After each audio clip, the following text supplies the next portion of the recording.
خولی هەڵبژاردەی لاوانی گەرمیان کۆتایی هات کە بە سپۆنسەری ڕێکخراوی هاوکاری ئەڵمانی و بە سەرپەرشتی لژنەی باڵای تیپە ملیەکانی گەرمیان و کفری بە هاوکاری یانەی کفری کرایەوە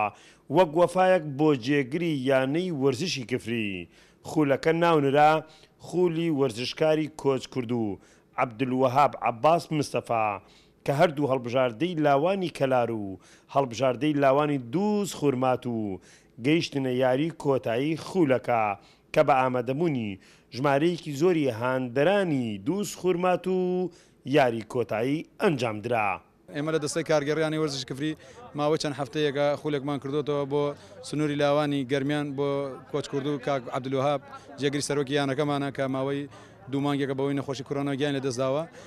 لە درێژی کار و چالاکانی یانەی وەرزشی کفریە خولێکی بالەمان بۆی کردێتەوە و ئەمڕۆ خولێکی لاوان کۆتایە دەنێوان هەردوو هەڵبژاردەی دووز و لە هەڵبژاردەی کەلار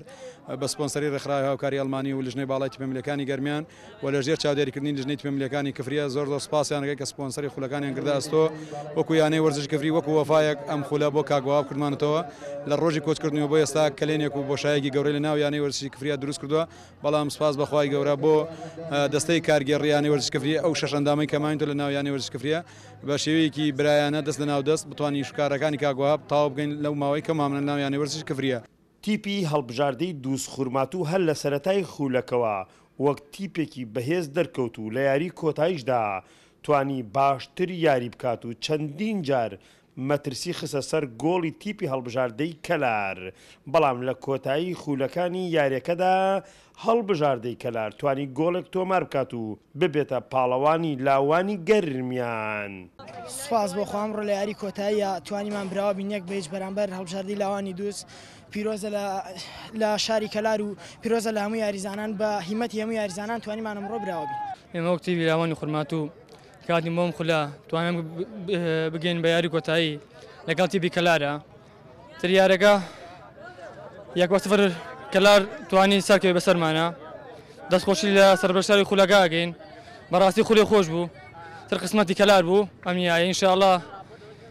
هەموو لای سەرکەوتوو بێ و دەستان خۆشی و کردنەوەی خولی هەڵبژاردەی لاوان جگە لەوەی دەبێتە مایی بەرزکردنەوەی ئاستی یاریزان و تۆپی پێ لە هەمان کاتیشدا وەفایەکە بۆ وەرزشکاری کۆچ کورد و عەبدولوەهاب عەباس مستەفا کە دوو مانگ لەمەوبەر بەهۆی نەخۆشی کۆرۆناوە کۆچی کرد و وەرزشکارانیش بەوەفان بەرامبەر ئەو وەرزشکارە دیرینە کە زیاتر لە 15 ساڵ خزمەتی وەرزشکارانی سنوورەکەی کردووە. حەیدەر ئەحمەد کەراڵی گەری کوردستان کفری.